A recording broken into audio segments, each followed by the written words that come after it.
Wednesday, November 28th, 2018, Monaco 64, home of alternative economics and contrarian views. This morning I'm going to dedicate more times towards the white metal or silver and show you how the bankers, the international bankers, the Anglo-American bankers hate silver even more than gold. The fight against silver has been going on for over 100 years, maybe even more, and I'll talk about that. I'll give you some sources to look at into silver. This morning as well, of course, I'm going to look at where the markets are. Before that, I'd like to thank all the new subscribers, all the existing subscribers for their support.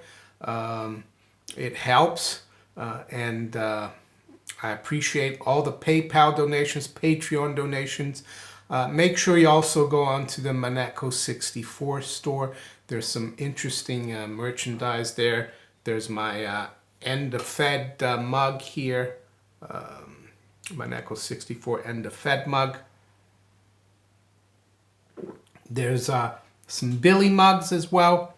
Before I go into the silver story, into the war against silver and the general public, I'll look into what the markets are doing this morning. So it's 8:04 a.m. We've got spot gold at 12.13, so that's down about $2. Yesterday, of course, as usual, when the U.S. came in, gold started getting hit hard. We had a new Fed vice chairman speak, and it seems that after he spoke, they bashed gold and silver lower. I guess silver kind of outperformed yesterday. It did drop as much as gold percentage wise, but it was outperforming most of the day. Right now, yesterday the low was just around 12.12, and this is where the low has been today, 12.50. So that 12.12 level is still very important. It used to be resistance, support and resistance in the past. So for some reason, it's an important level there. Silver is at 14.14, unchanged. Low has been 14.11, the high 14.19. So not much move. Stock market, the Dow is up 60 right now, 0.25% at 24,800. S&P up 4.5%, 0.17%, 2686. NASDAQ 100 is up 0.25%, 6715. Well, the stock market yesterday did rally, but I noticed that the NASDAQ actually finished virtually unchanged. So the Dow was up 108 and the S&P up 8. They were down quite substantially early in the day. So again, the same pattern that we've seen in the last few days, weak opening and then a rally towards the end of the day. I still think the stock markets are not out of the woods. I think some people seem to think that markets just trade where they want, that news don't matter. But I think the G20 that's happening from Friday to Saturday in Buenos Aires, Argentina, will be very important. There will be a meeting between Trump and President Xi after that G20 meeting. I think the markets are looking, very closely at that in terms of what kind of trade deal they come up with. Yesterday, there's some comments from Larry Kudlow, the president's economic advisor, saying that they can't seem to agree with the Chinese. So that's going to be important for next week, I think. What about the currencies? Well, the pound is unchanged. It wasn't a great day for the pound yesterday. It's at 127.48. Key support here is just below 127. Very important level. We could see a big move lower if we break through that level. Euro, fairly weak. We're below 113, 112.81. Dollar yen, 113.83, virtually unchanged. Dollar yuan, 695.30. Not much change there. Crude seems to have stabilized off the 50 level. It's now 52.33, up 1.2%. WTI. Brent is up 1.2 as well at 61.14.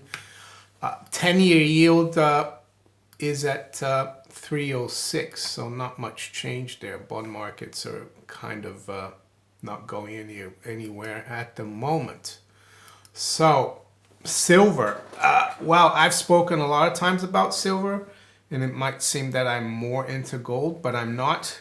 I've been buying well, my first precious metals I bought was gold in 2002, but right after that I started buying silver, even though we pay VAT in the UK, which is a 20% tax. I still think it's worth buying it. There are some people who buy silver without VAT. There are ways to do it, but I think even with the VAT, it's worth it. So yeah, I've been buying silver for many years, and I have read a lot, and I recommend a guy by the name of Charles Savoy. He's American guy, and he writes prolifically about silver. I used to read his work at silver-investor.com. I'm not sure if he's still there. I don't know if he has his own website. But it could be, I think it's silverstealers.net, and and it's great source of information about silver. So this is silverstealers.net here, and it says a gigantic conspiracy was formed in London and New York to demonetize silver. Martin Walbert, The Coming Battle, A Complete History of the National Banking Money Power in the United States, 1899. I actually have Martin Walbert's book. I have that book, though, on Kindle. I haven't gotten around to reading it yet. So, I recommend you guys read all the stuff you can by Charles Savoy. That's Savoie, Charles Savoy. And if you Google Charles Savoy, for example, just Google Charles Savoy, Coinage Act, Rothschilds, you find loads of stuff on Charles Savoy. The gist of it is that basically the Anglo-American bankers empire, they've waged a war against silver probably since the 1870s and the great crime of 1873, which I'll talk about in a minute. And he talks about the Pilgrims Society, which is basically a very private club, not an official. It's not like the Bilderberg. It's even more secret than the Bilderberg. And these are the members of this club are just English, British Americans. Wall Street, City of London, aristocracy in England, evolved from Cecil Rhodes, the CFR, Chatham House, which is the Royal Institute for International Affairs. Cecil Rhodes, of course, financed, after he died, the Rhodes Scholars were, financed. Bill Clinton was a Rhodes Scholar. A lot of Americans that are involved in government and in public service have been Rhodes Scholars. They usually, spend a few years at Oxford University in the UK. So these are the kind of people. And it's interesting because I was listening the other day. There's a headline, the new head of the British Army, a guy by the name of Mark Carlton Smith. He actually said a few days ago that Russia is more dangerous than ISIS now.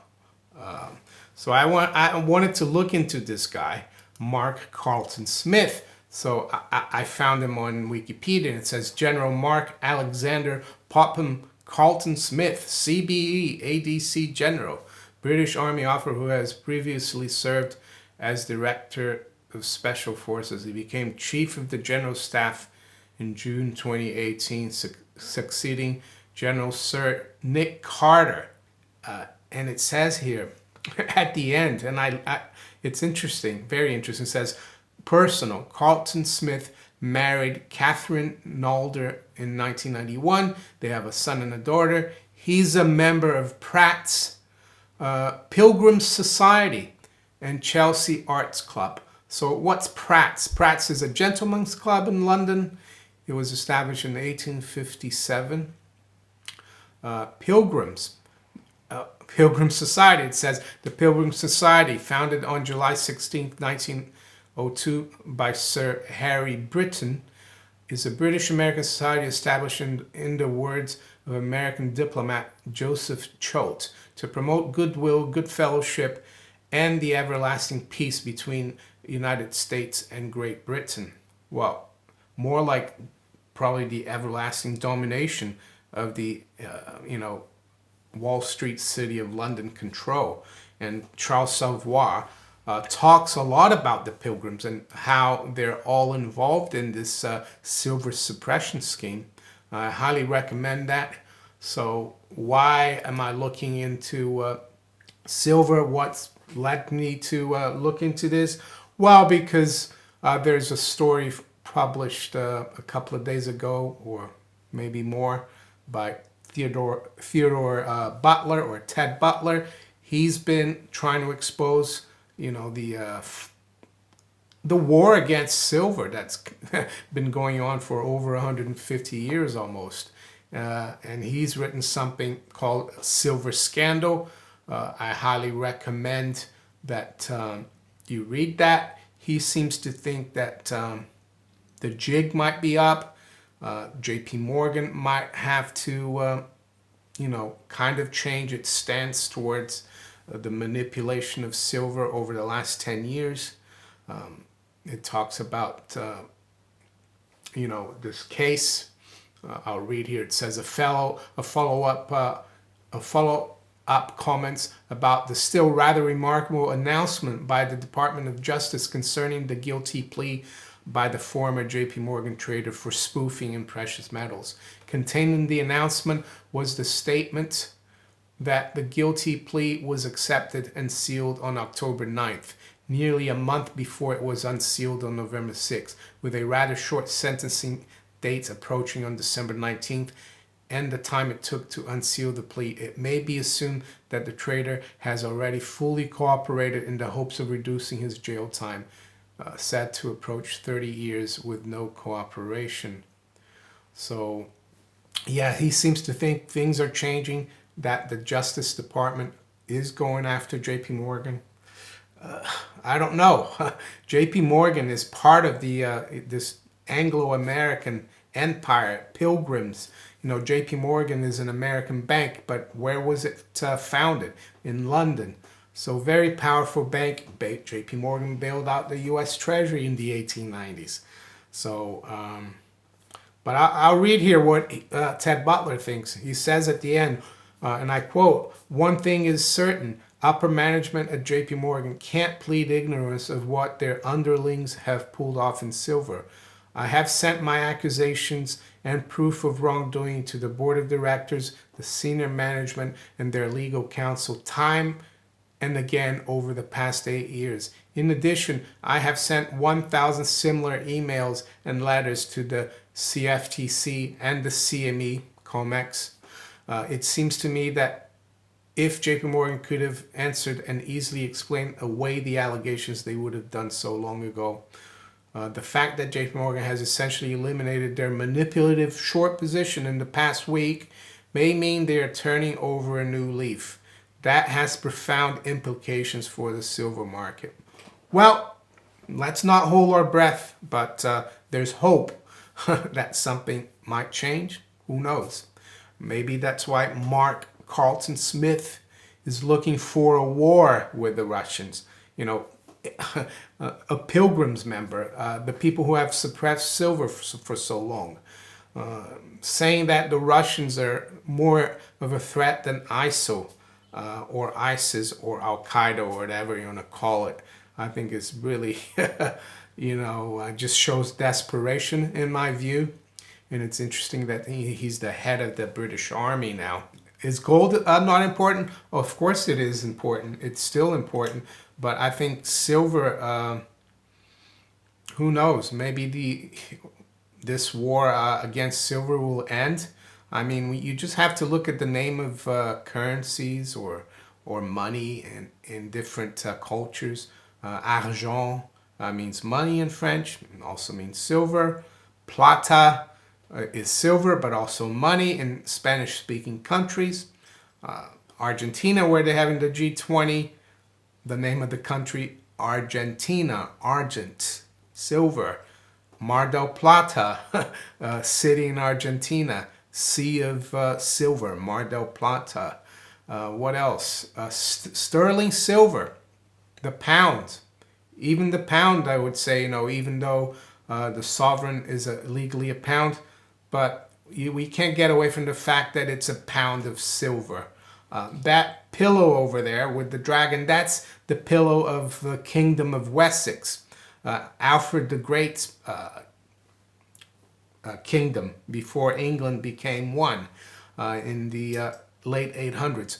What did they deal in back then? Silver. Silver was what people used as money. So hopefully, we will win this war. One of the ways to win this war is to buy the physical. Buy the physical. ETFs are just a way of the bankers trying to stop you from buying silver. So that's the only silver that is real silver. This is a Silver Britannia, and I also keep buying my silver quarters. This 1964 and before. What about the great crime of 1873? Yeah, actually, I recommend you read about this.